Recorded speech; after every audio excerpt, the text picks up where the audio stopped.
Everyone, welcome back to my channel. First of all sorry आप लोगों को इस एपिसोड के लिए इतना वेट करना पड़ा and thank you so much कि आप लोगों ने लास्ट वीडियोस को इतना प्यार दिया। प्लीज़ चैनल को ऐसे सपोर्ट करते रहिए।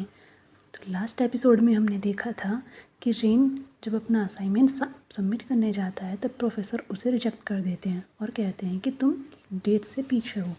ये सुनकर रेन बहुत परेशान होता है और वो पायु के गैराज चला जाता है, जहाँ पायु उसे कंसोल करता है और उसे सहारा देता है कि कोई बात नहीं, तुमने इस बार गलत किया है, तुम नेक्स्ट टाइम ठीक करोगे। इस एपिसोड की शुरुआत होती है सैफा से, जो राज के ऑफिस रूम में बैठकर अपना कुछ पेपर वर्क कर रहा होता है। तभी वहाँ पर पायु आता है और कहता है कि सैफा प्लीज़ रेन के लिए खाना ऑर्डर कर दो, उसने कल से कुछ नहीं खाया है। ये सुनकर सैफा अम्यूज़ होता है। पायु का कनेक्शन रेन के साथ कुछ अलग ही है। जितना पायु रेन के लिए करता है उतना उसने पास्ट में कभी किसी के लिए नहीं किया है।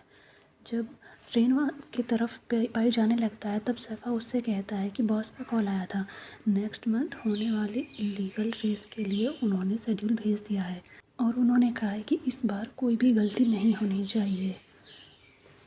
पायु कहता है ठीक है, मैं देख लूँगा, लेकिन सैफा कहता है उन्होंने कहा है कि अगर तुम चाहो तो उस लड़के को भी अपने साथ ले जा सकते हो। लेकिन पायु उससे साफ मना कर देता है कि नहीं, अभी इसकी कोई ज़रूरत नहीं है, और इतना कहकर वहाँ से चला जाता है। पायु बस अपना सिर झटकता है और बस अपने काम में वापस लग जाता है। कुछ ही देर बाद खाना डिलीवर हो जाता है। रेन पायु के रूम में बैठकर खाना खा रहा होता है कि तभी पायु वहाँ आकर बैठ जाता है। वो कंटिन्यूसली रेन को देख रहा था, जिससे रेन ऑकवर्ड फील करने लगता है और कहता है कि अगर तुम इस तरह से मुझे देखते रहोगे तो मेरी भूख मर जाएगी और मैं खाना नहीं खा पाऊँगा। इस पर पायु से टीस करते हुए कहता है कि लेकिन तुम तो ऑलमोस्ट अपना खाना खा चुके हो, अब तुम्हारी भूख जाने का तो कोई सवाल ही पैदा नहीं होता। पायु रेन के करीब जाकर बैठता है और उसके मुंह से साइड में जो खाना लगा होता है उसे पहुँचने लगता है और कहता है तुम बिल्कुल एक बच्चे की तरह करते हो। लेकिन रेन कहता है तो क्या इस बच्चे को गुड बिहेवियर के लिए कोई रिवॉर्ड नहीं मिलना चाहिए। पायु कहता है क्या तुम चाहते हो मैं तुम्हें किस करूँ। इस पर रेन ग्लैडली अपना मुँह आगे करने लगता है और कहता है बिल्कुल, मैं बिल्कुल चाहूँगा। जैसे ही पायु रेन की तरफ आगे बढ़ता है, वो बस उनके चेहरे बहुत करीब होते हैं, एक दूसरे को उनके और टच करने वाले ही होते हैं। लेकिन पायु कहता है कि रेन अगली बार से यहाँ मत आना। ये सुनते ही रेन पैनिक करने लगता है और कहता है क्या मैं तुम्हें अनोइंग लगता हूँ, क्या मैं तुम्हें परेशान करता हूँ, क्या मेरा बार बार आना तुम्हें अच्छा नहीं लगता, अगर ऐसा है तो मैं ये सब नहीं करूँगा।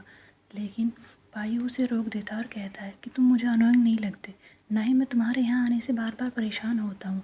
मैं बस चाहता हूँ कि तुम अपनी पढ़ाई पर फोकस करो।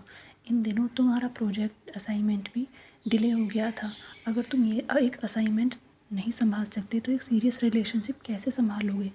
ये सुनकर रेन दुखी हो जाता है और कहता है कि ठीक है, मैं तुम्हें अगर ये प्रूव कर दूँ कि मैं इस रिलेशन को सीरियसली निभा सकता हूँ और अपनी पढ़ाई को भी सीरियस लूँ तो क्या मैं यहाँ वापस आ सकता हूँ।